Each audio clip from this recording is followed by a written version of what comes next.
Good afternoon and welcome to Ubc Lunchtime News. My name is Sharon Kyomugisha. We start off with over 2,000 Sudanese refugees received vital food aid during Ramadan thanks to the generosity of the United Arab Emirates.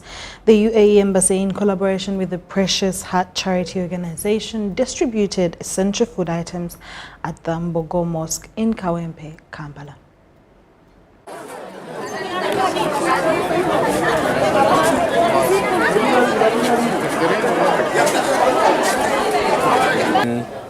The refugees, more especially from South Sudan, and we have given more than 1,200 packets to the Sudanese, and the remaining packets are going to be given to the Ugandans. And this has been a habit.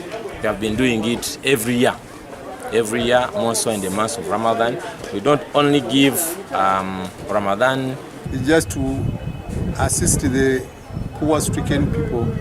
For example, refugees, poor families, orphans, and vulnerable. That is why we partnered with our Dubai Embassy, United Arab Emirates in Uganda.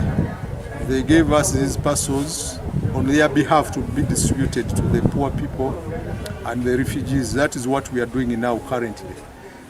So we thank the Embassy of United Arab Emirates through the government of Uganda, which we thank very much, which allows these activities to take place.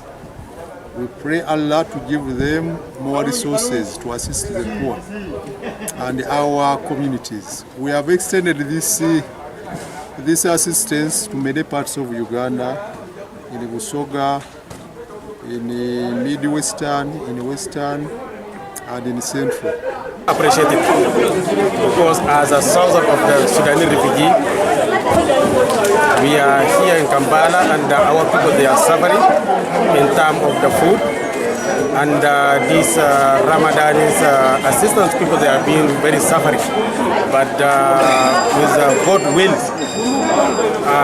with the government of the Emirat and the embassy of the Emirat, at least our people, they are receiving the support. We are thankful for that. Package which includes the necessities of home, or necessities of life: sugar, rice, milk, tea bags, salt, beans, posho.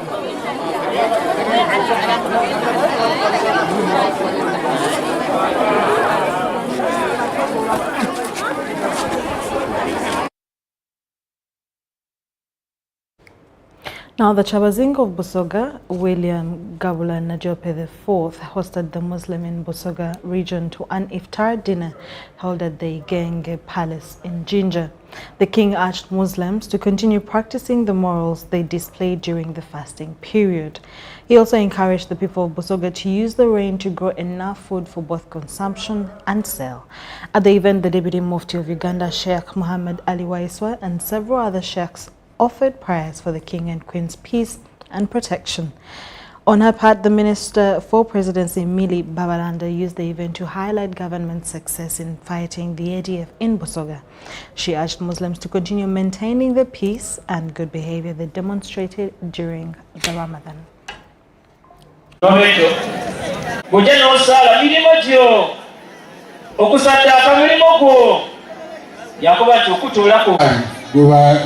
nga jumewoire irango kanti ya mujja kusalira yonge munga muwine irango lya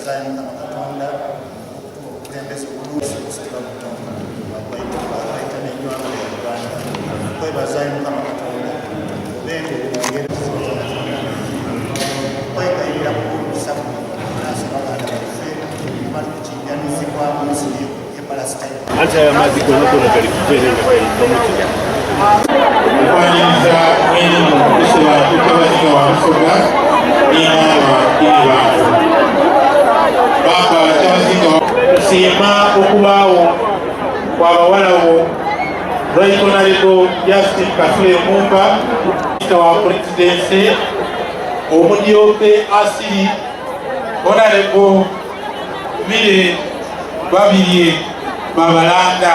In Islam, we are taught the importance of giving, compassion, and empathy. And at MTN,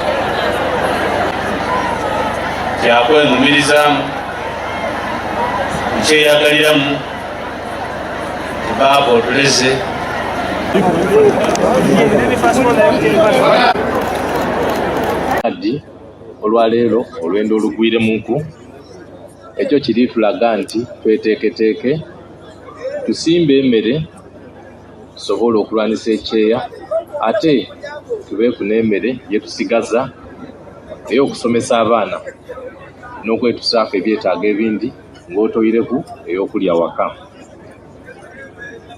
Eri abavubuka mwebale kwenda bya buwangwa era olwaleero mwidye mu bungi.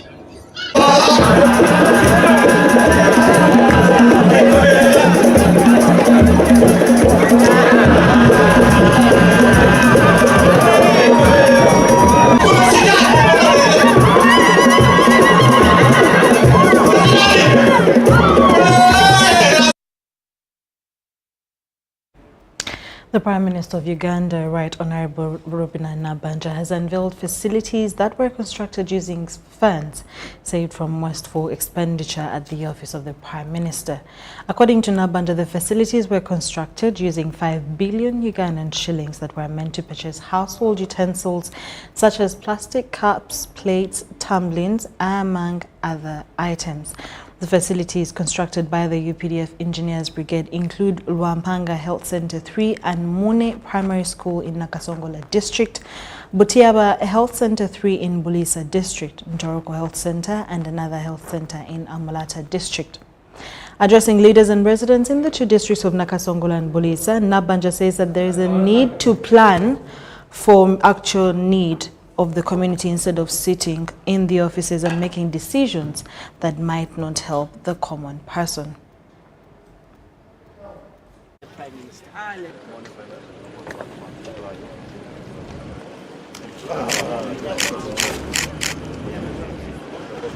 name of the Father, the Son, and the Holy Spirit. This side, Mama.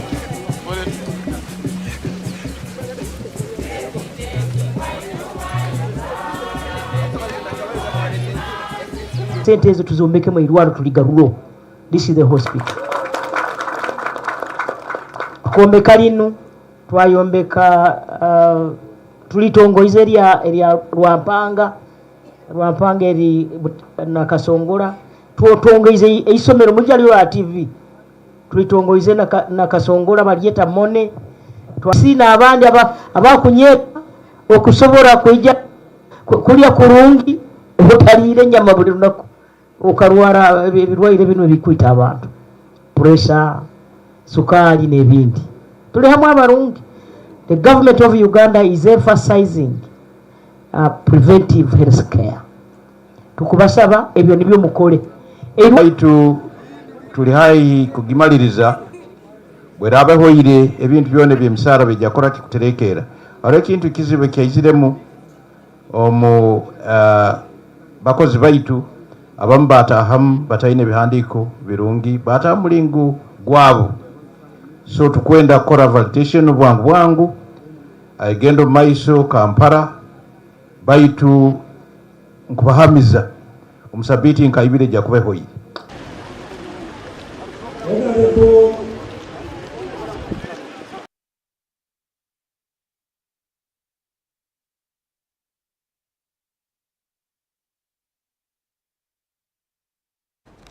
Let's take a short commercial break and we'll be back with more news.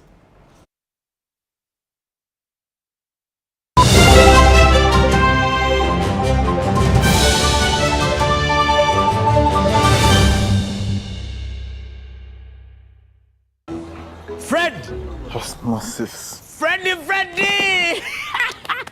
Fred Dollar, my boss, CEO of Inojo, the general of generals, the conqueror of conquerors, the first and the final, the sky above the skies, the promised land, the terms and the conditions, the international king crocodile, the source of the Nile. I don't have money today. Just take a polite loan of 200k to stock my shop.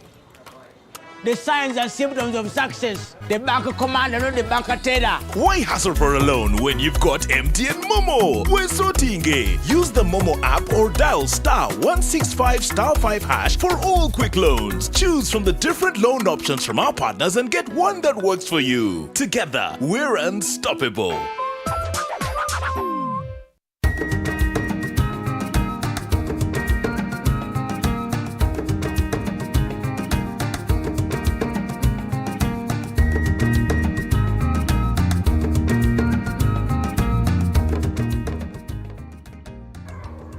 My name is Amos Muhinduki. I'm the chairperson loans committee for Chaka Central Produce Dealers Circle. We received the funds in 2021, so we have gone 2 years down the road. We got 30 million, but at the moment we have around 52 millions. We have 54 groups from within Chaka Central alone, and around 34 groups have benefited. We are expecting another funding from government so that we can also bring the other groups on board. We give them loans. First of all, they pay shares and also save 10% of the loan amount that they want, and they take the loans for 6 months.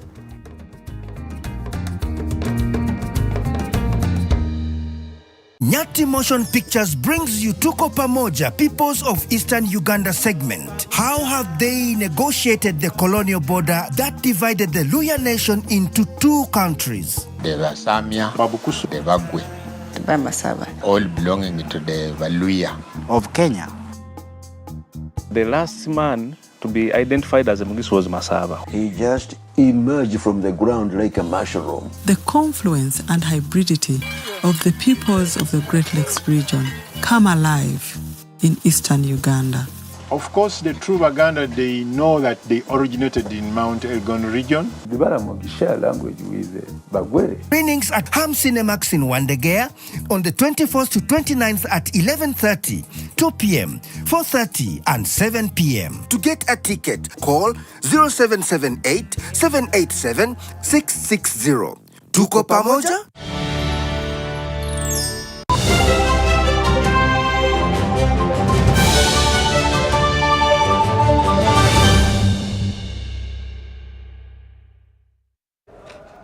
Welcome back to Ubc Lunchtime News. From the international scene, a powerful new film, Statuses Also Breathe, sheds light on the ongoing tragedy of the Chibok schoolgirls' abductions in Nigeria. This documentary chronicles the creation of 108 terracotta sculptures, each representing a missing girl, hosted by the SAB Art Foundation and the Chibok Parents Association. The film serves as a poignant tribute to the girls and a stark reminder of the family's relentless fight for their return. The film, titled Statues Also Breathe, documents the creation of terracotta sculptures representing each of the 108 kidnapped girls still missing. Hosted by the SAB Art Foundation and the Chibok Parents Association, the film serves as a tribute and reminder of the girls' absence and the ongoing struggle of their families and community. Amina Ali, who had a baby while in captivity and later escaped in 2016, shares her experience. They just start asking us that who is wish to convert to the Islamic or something, and at that night, Evil Shekel too came and he explained us why he adopted us, and he said that they don't want to hear anything like school. The sculpture project was initiated in collaboration with a French artist, Prue Nori, Nigerian university students and a team of pottery artists. The life-sized clay sculptures were crafted based on photographs of the girls shared by their families. It just brings home again what they went through, the trauma that they went through. I'm in tears, and I'm also hopeful for those of them who are still waiting. They hear these news, they see the reports, they will be encouraged when they see what has happened to their classmates. So we mustn't give up. The first major abduction in a Nigerian school was carried out by the militant group Boko Haram 10 years ago. They seized 276 students from a girls' school in Chibok in northeastern Borno state. Although some have been released, others have never returned. A decade on, these kidnappings have spread to other parts of the country, particularly to the restive northern regions. Today it is Chibok. Those times, when you are just saying, okay, bring back our girls, it was like, oh, only Chibok. Then we have Kankara, we have other, places too, Kaduna and other parts of, the north. And these people are just moving like, like virus, just spreading all over. So we need to do much more. So artists like me and teachers of art like me, we need to more or less focus on art as a tool of social awareness and social transformation. The worsening economy and poverty levels in Nigeria have led to abductions becoming a regular occurrence in recent years. Families and communities must pool savings to pay ransoms and have been torn apart in the process. Their hope is that order will be restored to enable them live normal lives again. Joy Kiruki Juma, CGTN. In desert Namibia, invasive acacia trees are sucking up valuable groundwater. Farmers cut them down to make way for pasture for their livestock. Now a company has found a novel way to use fungi to turn the cut down trees into eco-friendly bricks. Hilma Nashandi grows fungi at Maisohab in Brakwater, just north of Namibia's capital, Windhoek. The company sells the mushrooms in retail shops, but the main product is underneath. The mushrooms, root-like mycelia, grow in a substrate of invasive acacia trees ground into sawdust. So the mycelium in the substrate form a bond. Mycelium now behaves like a glue that is binding the substrates together as it feeds on it. Now you have more of like a block. So it will require some strength for you to break it apart. Workers press the blocks into square bricks. They are baked for 12 hours to increase their strength and durability and left to cool for another 24 hours before they are ready to use. Hafeni Tata is the supervisor of the brick-making section at the Maisohab project. This is our finished product of extracting the brick. This is a very, very, very strong brick. It can weigh, its strength is about 35 MP. And it weighs about, as a finished product, it weighs about 13 kilograms. The finished bricks are tougher than concrete, Maisohab says. Gilbert Shava is an architect on the company's building prototype project. He says the bricks also provide good insulation, making them ideal for Namibia's hot summers and cold winters. Plus, he says, making them does not generate much planet-warming carbon dioxide. So the advantages of this brick is that, one, the carbon footprint of the brick. When you compare with the traditional bricks, it doesn't consume a lot of, it doesn't have cement in, because the process of making cement, that's where you've got a lot of carbon emission. Maisohab says the government wants to get rid of at least 300 million tons of invasive acacia trees every 15 years. The company says it could turn those trees into bricks to help address the country's housing needs. Vitalio Angula, VOA News, Brakwater, Namibia. Dumzweni Mnkolo, Botswana's Minister of Tourism and Environment, says that the Southern African nation does not need the anti-trophying hunting bill, legislation considered by British lawmakers focused on prohibiting the import of trophy animals from Africa. It was very simple. We don't need the trophy hunting bill. We don't need it. Botswana does not need it. Countries in the SADC region that border Botswana, that is Zambia, Zimbabwe, Botswana, Namibia, and South Africa, we don't need it. when you talk of conservation of wildlife, we are a success story for the whole world to see. See, Botswana has the largest number of wild elephants in the world. In 1984, you won't believe it, there were 50,000. But then the government took deliberate steps to ensure that these animals don't become endangered species or become extinct.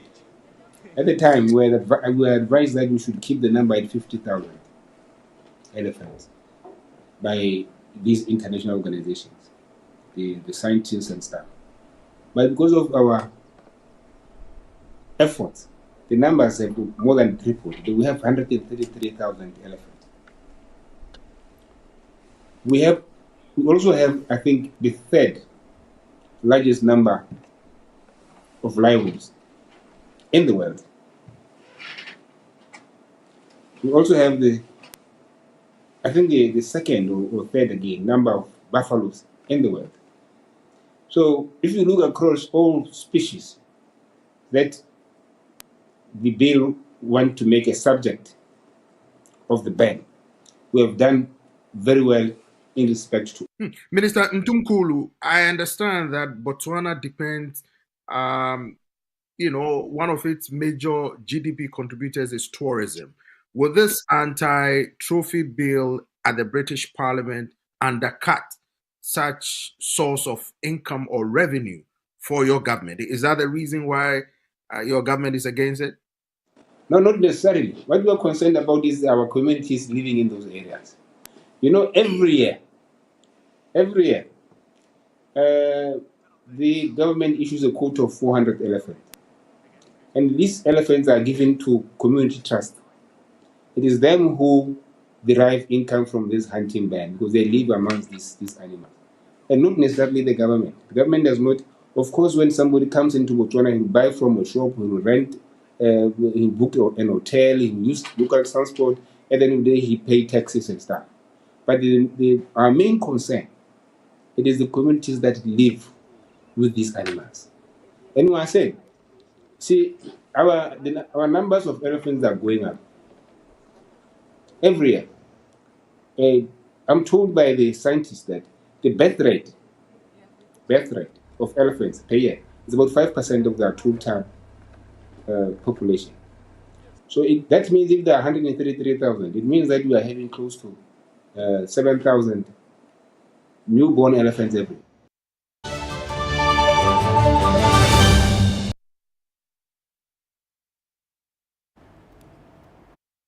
Sport stories. Uganda Cycling Association's wish to start the Grand Tour Denial Championship has received the nod of two key sports administrators. Our reporter has the details. Cycling in Uganda is gaining momentum, and in the aftermath of the recent Africa Games gold medal finish by Charles Kajimu in the individual time trial is expected to blossom. With this in mind, Uganda Cycling Association has started exploring opportunities that can grow the sport further. None of what the association's top hierarchy can think of is better than the Tour Denial if, when materialized, will start local and regional before going international. Do you have a program or you have an idea? We need to organize Tour Denial, like what they did in Egypt. So next year we are planning to organize this tour. It will start and end at the source of the Nile in Jinja, but go to many eastern Uganda places, in the process helping Uganda feed off sports tourism. It is important that we use sports to know our country, and one of them is cycling, because cycling will move you from the one place to another. So if we wanted to know about Tour the Nile, we would use cycling as a sports activity, but at the same time use the tourists to cycle with us and reach different spots of the Nile, interesting spots, and then at the same time we do sports tourism and make other countries know about the Nile using the sports, especially the sport of cycling. Uganda Cycling Association plans the Tour de Nile to be a 1,000-kilometer expedition of between 5 to 7 stages and lasting about a week. My suggestion would be that you combine both. You have a bicycle tour, which will be healthy, competitive, and then we have enough scenic spots like this place where you have the nature beauty of River Nile, where you can take a rest and enjoy life. This is Nile special. Nile special in the sense of nature beauty. This is 100% sports tourism made in Uganda. The target is to incorporate the Nile Basin countries like Kenya, Tanzania, Sudan and Egypt in the early stages before targeting a date on the international cycling calendar. Uganda's under-16 women's football coach Charles Ayeko has taken his players through the fast training session. The session at Luzira Prison Ground is in readiness for the inaugural UEFA under-16 Friendship Tournament in Turkey. Now, this tournament, that is a brainchild of UEFA to grow women's football, will have 8 teams with Uganda in Pool B alongside China, Wales and Paraguay. The other teams are Turkey, Botswana, US and Vietnam. The tournament will run between the 9th and 19th April at the Turkish Football Federation Training Center in Riva, Istanbul. It was our first day in training. Basically, we've been focusing on the fitness levels, but I'm happy that it's a football period all over the country. Schools are playing qualifiers, and basically this team is composed of students, and I must say that I'm very happy. The fitness levels are not bad, but like always, my boss, we are trying to build a strong team, and I think this is the way to go, and I'm very happy with this tournament because it's going to give these younger players more playing time, and basically most of them happen to be in under 17, and from our tournament in Turkey we are going, I think, directly to the camp of under 17 for World Cup qualifiers. So this is going to be a very good build-up for these girls, because we really need to qualify for World Cup the under 17. But basically today that was the focus. Like I said, the fitness levels are good. Now we are going to focus on the system, playing system, and I think we are good to go because. Like the FIFA president is always telling people, we are trying to build a strong crested Ukraine, and this is where we are supposed to start. So for me, we are on the right track. We are good to go because the schools have helped us so much in nurturing these girls and tapping the talent. So it is easier for us to access. Now, in the Bet Power Futsal Super League, PAC FC defeated their title rivals by a score of 6 goals to 1, while Chisenyi FC climbed back into second place after a 6-0 victory over Edgar's youth program at the Old Kampala Sports Arena. More of our reporter Marshall Miro has more details.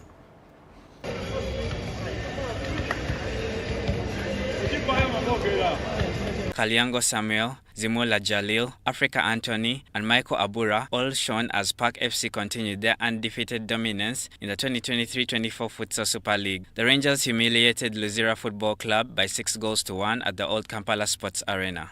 So we have gone ahead of them by 11 points. So that's our target. So another thing is our boys played very well in the first half. They displayed the football we had promised, and also fans were happy about the game. We kept on, as I was encouraging my boys to work hard, put the best performance on the pitch, as we had discussed about it, because we had put a target of winning this trophy unbeaten, and we shall make it. Park FC's assistant captain expressed disappointment at conceding a goal despite the team's triumph. So sad about that.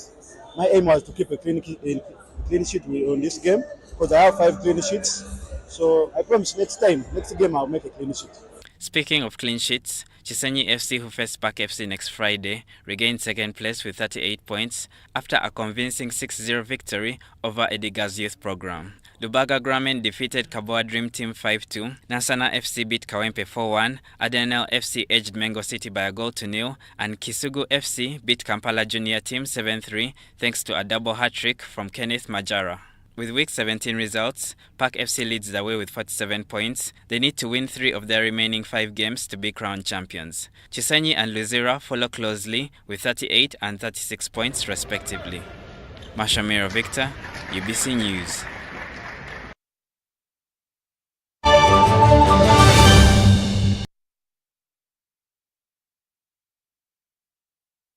That's all we had for you this afternoon. Thank you so much for watching. My name is Sharon Kyomugisha. Stay tuned for more programming coming your way.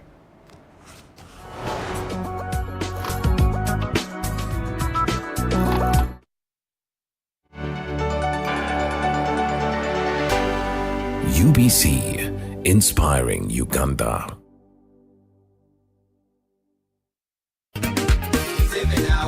After the massive launch of the Museveni Warmer hit song in Kololo, Mukono, Nabweru Wakiso District and Masulita War Zone, Munamasa Kansereko Emma takes Museveni Warmer to Mityana on Friday, the 26th of April 2024 at Mityana Saza Ground. We shall start with Bulungi Wansi, a health camp, and then a boom of entertainment with thousands of comedians and artists, all at a free entry. Anti-Jaja Gabo